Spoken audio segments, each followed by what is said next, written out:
Hey friends out there on the internet, YouTube and Facebook. This is Jerry Macias here, founder of the Vida Group.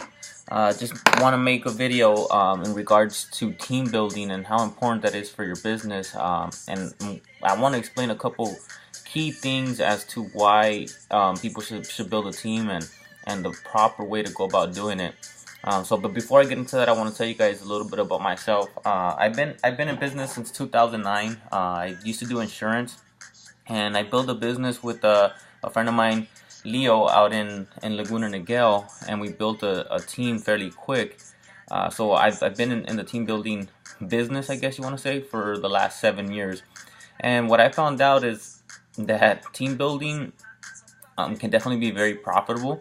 But in the beginning, you might not see the results that you want, and you might not see the income that you want from building a team because it requires a lot of time, energy, and leadership skills that take time to develop. It takes some time to become the right leader in order for people to follow you and for people to want to do business with you and for people to trust you that you know where you're going so they can jump on board with you. So, one of the things that I found out in that process is that 2007, I didn't have the best leadership skills, but I understood one thing. I understood systems. I understood that a team needs a system in order for the team to grow and succeed.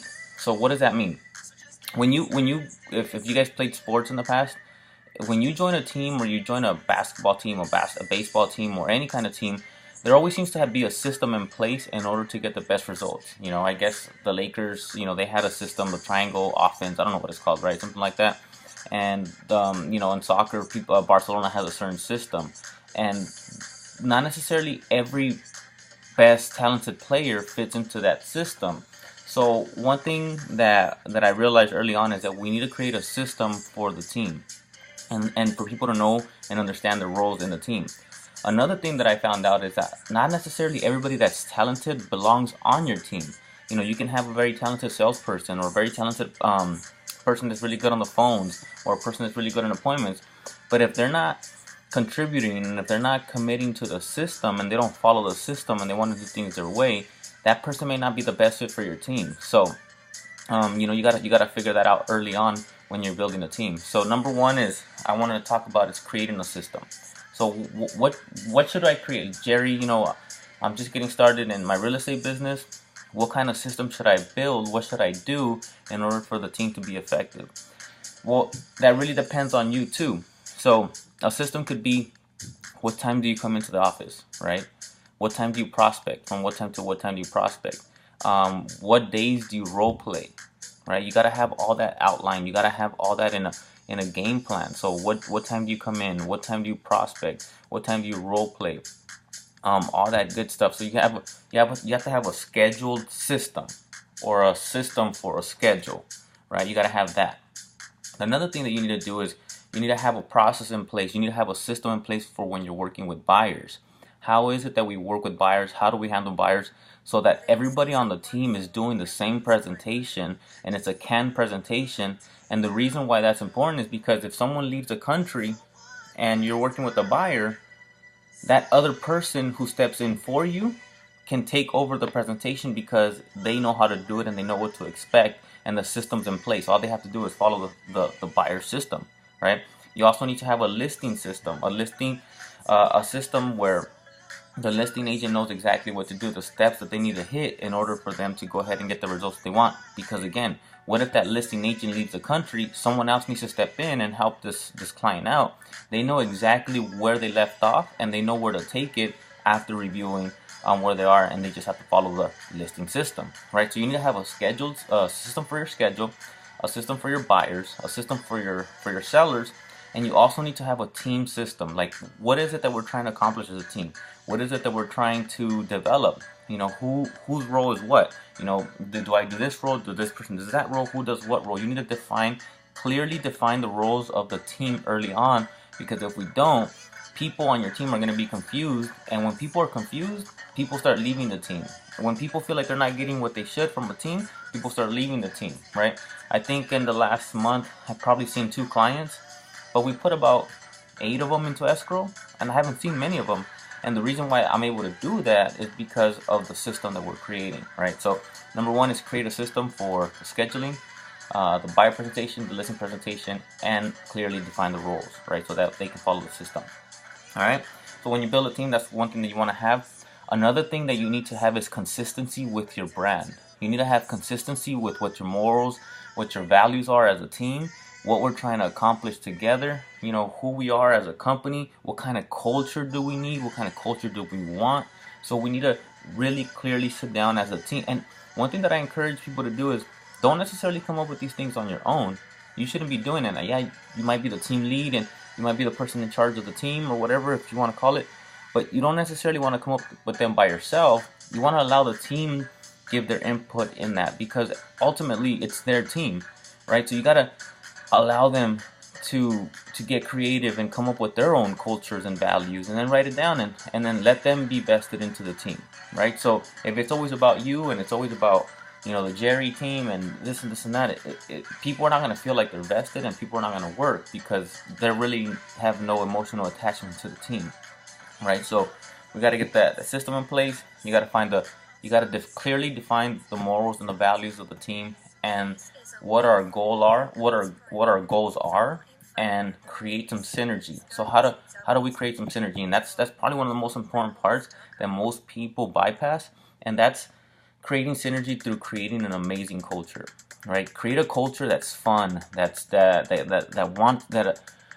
something that you want to come into every single morning and work, something that doesn't feel like work, something that feels like a family, something that feels like a team, something, when I played soccer, I loved going to practice, even though I hated to run those 30 miles that my coach Benny used to make us run. If you're watching this, Benny, sorry man, but I just hated him.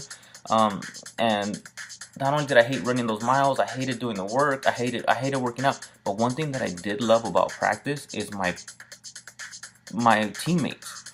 I love showing up to practice because I knew that the culture that we were developing as a team was so fun.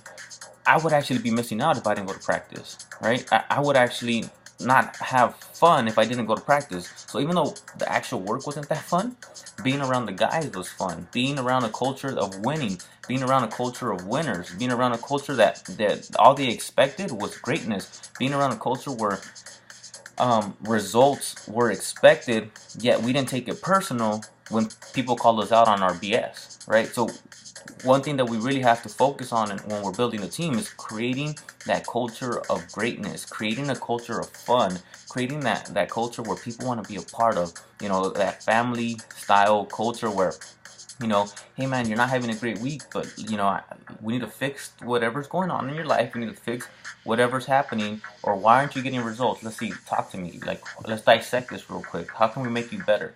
So we need to create that culture of support. We need to create that culture of engagement. We need to create that fun culture.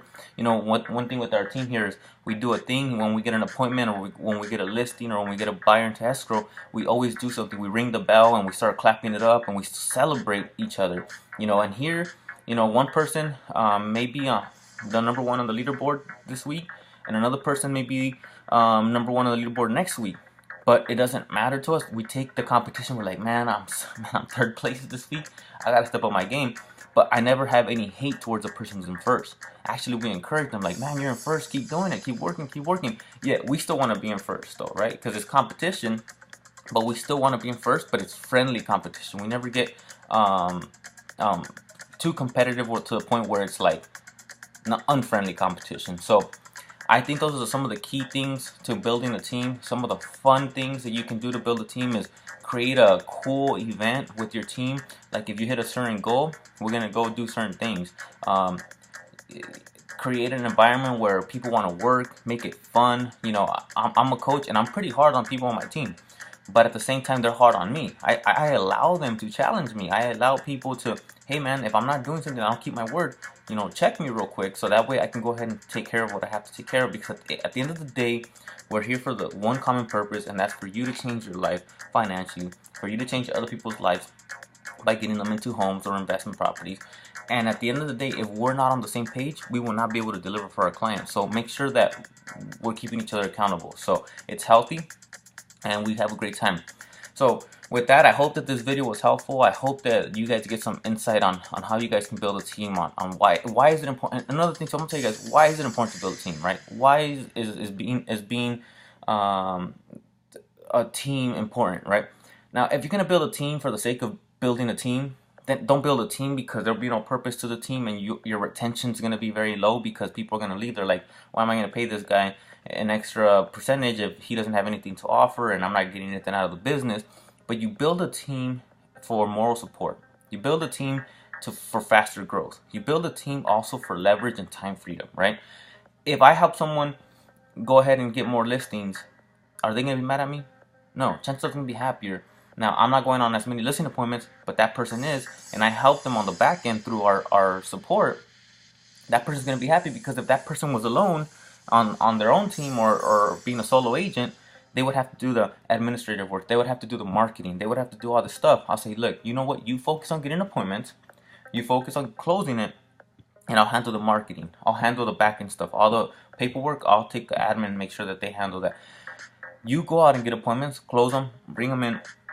My team will handle the back end stuff. So that creates value for the listing agent. So, or the buyer's agent, etc. So don't just build a team to build a team. Don't just build a team because like, oh, I have a team, right? It's more to building a team than just building a team. It's because you want time freedom, you want leverage, you want to have a mutual benefit with other people that they can benefit and win with you, and ultimately you make more money, and ultimately they make more money. So it has to be a win-win for whoever's on the team.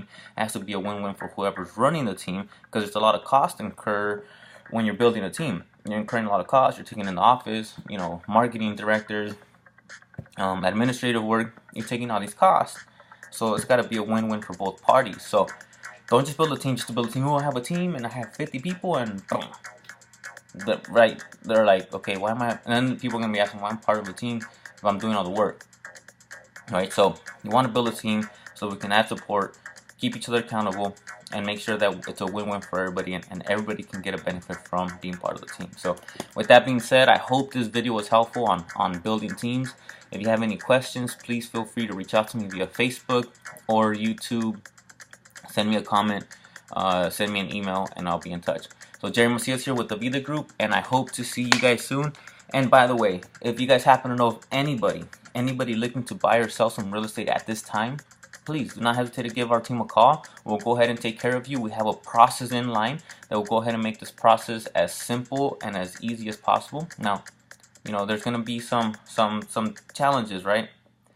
Because you need to call us. Give us a call, and we'll go ahead and take care of you. Take care. Peace.